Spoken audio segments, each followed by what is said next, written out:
तो सभी बच्चों, आज हम जो हैं ए टाइगर इन द जू जो पोयम है क्लास 10th में उसको पढ़ेंगे और उसका जो एक्सप्लेनेशन है वो समझेंगे। तो सबसे पहले हम लोग ये जान लें कि इस पोयम को लिखने वाला पोएट कौन है और उसकी जन्म और मृत्यु के संबंध में थोड़ी जो है चर्चा कर लें। उसके बाद हम इस पोयम को आगे बढ़ाएंगे। तो इस पोयम को जो है वो लेस्ली नॉरिस नाम के जो पोएट हैं उन्होंने लिखा है, जो कि मुख्य रूप से यूके में जिनका जन्म हुआ था, यूनाइटेड किंगडम में, इंग्लैंड में उनका जन्म हुआ था। और उनका जो जन्म है वो 21 मई 1921 को हुआ था, 19 मई 1921 को हुआ था। और जो उनकी मृत्यु है वो 6 अप्रैल 2006 को हुई थी, 6 अप्रैल 2006 को हुई थी। और इनको मुख्य रूप से हम वेल्स पोएट के रूप में जानते हैं। और अधिकतर जो है इन्होंने अपना समय जो है कॉलेज में लेक्चरर के रूप में दिया था। और उसके बाद वो 1974 के लगभग जो है फिर उन्होंने वहाँ से जो है अपना पूरा समय जो है उसके बाद उन्होंने अपने राइटिंग वर्क को दिया। पोएम्स और शॉर्ट राइटिंग के लिए हम सबसे ज़्यादा लेस्ली नूरी को जानते हैं इंग्लिश लिटरेचर में। तो देखते हैं ये जो हमारी पोयम है टाइगर इन द जू, ये मुख्य रूप से जो है एक टाइगर की जो है स्थिति बतलाती, सिचुएशन बतलाती है कि वो जू में किस तरीके से बिहेव करता है। जू मतलब जो चिड़ियाघर है। अगर हम किसी टाइगर को चिड़ियाघर में रखते हैं तो वो किस तरीके से वहाँ पर व्यवहार करेगा, और अगर वो जंगल में मुक्त वातावरण में रहेगा तो वो किस तरीके से व्यवहार करेगा, ये चीज़ जो है इस पोयम में बतलाई गई है। सबसे पहले हम देखते हैं पहली line, he stalks in his vivid stripes the few steps of his cage. यहाँ पर जो ही शब्द है वो यहाँ पर टाइगर के लिए यूज किया जा रहा है। और टाइगर के लिए इसमें यूज किया जा रहा है और कहा जा रहा है। वैसे ही जो है वो पुरुषों के लिए यूज करते हैं प्रोनाउन के रूप में, लेकिन यहाँ टाइगर के लिए यूज कर रहा है पोएट। और वो कह रहा है कि he stalks in his vivid stripes, कि जो टाइगर है वो स्टाक्स ने फॉलो कर रहा है या अनुसरण कर रहा है या चल रहा है इन हिज विविड स्ट्रिप्स। और कैसे? अपनी विविड है ना फ्लेमिंग स्ट्रिप्स के साथ में, यानी कि चमकीली जो धारियाँ टाइगर के शरीर पर होती, बॉडी पर होती है, उनके साथ में वो जो है टहल रहा है, चल रहा है। और कहाँ टहल रहा है? The few steps of his cage, वो कुछ कदम जो है वो चल रहा है ऑफ हिज केज, अपने पिंजड़े के अंदर। मतलब कि इन दो लाइनों से हमें स्पष्ट हो रहा है कि जो टाइगर है वो इस समय पिंजड़े के अंदर है और वो कुछ अंदर जो है वहाँ पर टहल रहा है। On pads of velvet quiet in his quiet rage. अगली दो लाइनें बता रही हैं उसके जो पैड्स, जो पंजे हैं, वो कैसे काफ़ी मखमली है, वेलवेट क्वाइट, और मखमली टाइप के गद्देदार जो पंजे हैं। और वो इतने जो है मखमली है या मुलायम है कि उनके चलने पर किसी प्रकार की कोई आवाज़ नहीं आ रही है। जब टाइगर जो उसमें पिंजरे में चल रहा है तो किसी प्रकार की कोई आवाज़ नहीं आ रही, क्योंकि उसके जो पंजे हैं वो कैसे हैं? वेलवेट क्वाइट, यानी कि मखमली हैं, मुलायम हैं। इन इज क्वाइट रेज, लेकिन यहाँ पर उसका जो माइंड है, जो उसका मूड है, मिजाज है, वो क्या है? Quite raise. रेज है ना एंगर, गुस्सा, मतलब वो पर्याप्त रूप से, पूर्ण रूप से जो है वो गुस्से से भरा हुआ है टाइगर।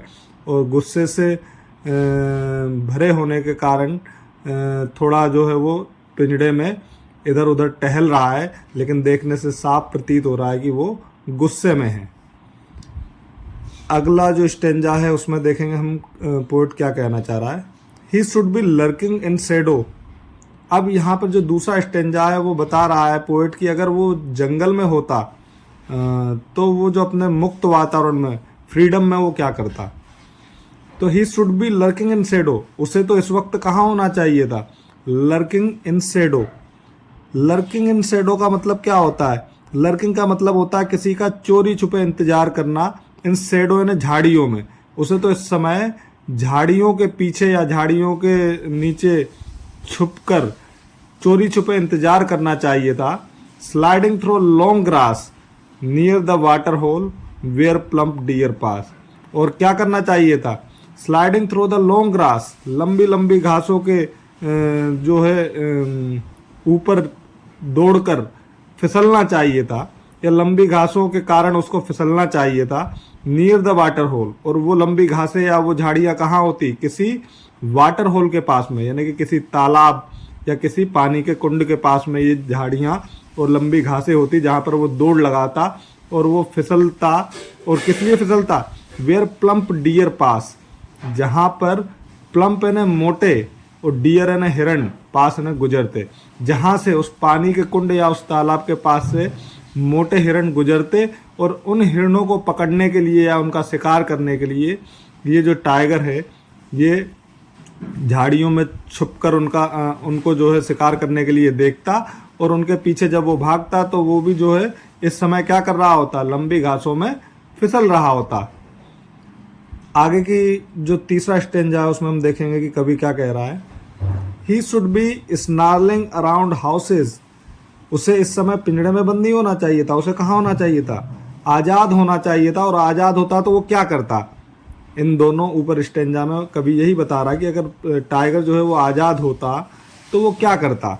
तो he should be snarling around houses, वो क्या कर रहा होता? स्नार्लिंग यानी ग्रॉलिंग, ग्रॉलिंग मतलब गुर्रा रहा होता। और कहाँ गुर्रा रहा होता? अराउंड हाउसेज, घरों के आसपास जाकर वो गुर्रा रहा होता, जोर जोर से गुर्रा रहा होता। एट द जंगल सेज, और वो घर कहाँ होते?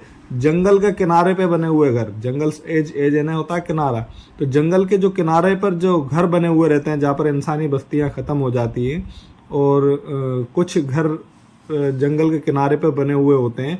तो टाइगर जो है वो कभी कभी क्या होता है, जंगल के किनारे वाले घरों पर आकर अपनी जो है एक्टिविटीज़ करता है, और वहाँ पर रहने वाले लोगों को उसके गुर्राने की आवाज़ साफ साफ सुनाई देती है। Bearing his white fangs his class terrorising the village, और साथ में क्या कर रहा होता गुर्राने के साथ में? बेयरिंग हिज वाइट फैंग्स, उसके जो सफ़ेद जो है वाइट फैंग्स ने लंबे लंबे सफ़ेद दांत है, वाइट फैंग्स सफ़ेद जो दांत है, हिज क्लास और उसके जो पंजे हैं, उससे वो क्या कर रहा होता?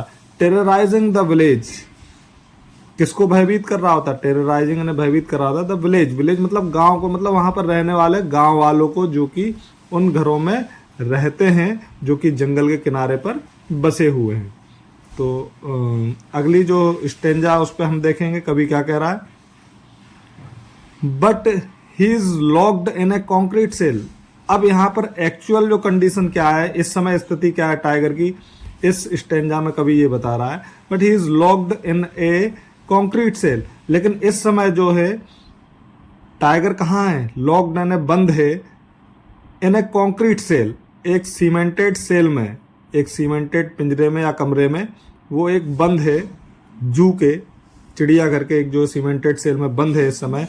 ही strength behind bars stalking the length of his cage ignoring visitors. और वो क्या कर रहा है? ही स्ट्रेंथ बिहाइंड बार्स, वो जो उसकी सेल की जो छड़े हैं, लोहे की जो छड़े हैं, उनके जो छड़ों के अंदर उसकी ताकत को क्या कर दिया गया है? बांध दिया गया है। मतलब वो जंगल में होता तो इतनी सारी चीज़ें कर रहा होता, लेकिन अब जो है उसे उसकी कंक्रीट के सेल के अंदर डाला गया है, और जो लोहे की छड़ें हैं उसके पीछे उसे कैद कर दिया गया, जहाँ पर वो अपनी इतनी ताकत के साथ भी बंद है। Stalking the length of his cage, और क्या कर रहा है? अपने केज की लंबाई को नाप रहा है चल चल के, क्योंकि वो थोड़ा गुस्से में है और शायद हो सकता है उसे जंगल के जो वातावरण है उसकी याद भी आ रही हो। इग्नोरिंग विजिटर्स, और साथ में क्या कर रहा है? जो भी वहां पर उसे विजिटर्स आ रहे हैं, मिलने वाले आ रहे हैं, देखने वाले आ रहे हैं जू में उसे, उन सबको इग्नोर कर रहा है, उन सब की तरफ वो देख भी नहीं रहा है। अगला जो स्टेंजा है उसे देखेंगे हम, उसमें क्या कह रहा है कभी। He hears the last voice at night. यहाँ पर जो है वो टाइगर के बारे में कह रहे हैं कि उसने जो है सबसे आखिरी जो आवाज़ सुनी थी वो एट नाइट ने रात में सुनी थी। वो सुनता है, रात में सुनता है। यहाँ पर जो जंगल है वहाँ पर तो उसे जो है जानवरों की आवाज़ आती है, और जंगली जानवरों की आवाज़ आती है। लेकिन यहाँ पर क्या होता है, he hears the last voice at night, यहाँ पर उसे रात में आवाज़ आती है, सुनता है वो रात में आवाज़ को। द पेट्रोलिंग कार, लेकिन वो जानवरों की आवाज़ नहीं होती है, वो किसकी आवाज़ होती है, द पेट्रोलिंग कार्स, उन कारों की आवाज़ होती है जो जू में पेट्रोलिंग करती है या जू से बाहर बगल में जंगलों में पेट्रोलिंग करती है, उन कारों की आवाज़ उसे सुनाई देती है, ना कि किसी जंगली जानवरों की। And stairs with his brilliant eyes, और क्या कर रहा होता है, स्टेयर्स में घूर रहा होता है, देख रहा होता है, विथ हिज ब्रिलियंट आइज, अपनी चमकीली आंखों से। वो क्या कर रहा होता है, जो टाइगर होता है वो अपनी चमकीली आंखों से देख रहा होता है एट द ब्रिलियंट स्टार, किसकी तरफ देख रहा होता है, उन चमकीले तारों की तरफ देख रहा होता है जो कि रात में टिमटिमा रहते हैं, क्योंकि जो कंक्रीट सेल में बंद होने के कारण, चिड़ियाघर में बंद होने के कारण उसे जो है वो बनावटी वातावरण मिलता है, और वहाँ से जो है वो अपने कंक्रीट सेल से, लोहे की छड़ों के पीछे से सिर्फ वो रात के समय जो है प्राकृतिक वातावरण के रूप में उन तारों की चमचमाहट को अपनी चमकीली आंखों से देख रहा है। तो ये जो पोएम, बहुत सुंदर पोएम लिखी थी लेस्ली नॉरिस ने, और उम्मीद करते हैं कि आप सभी बच्चों को समझ में आई होगी।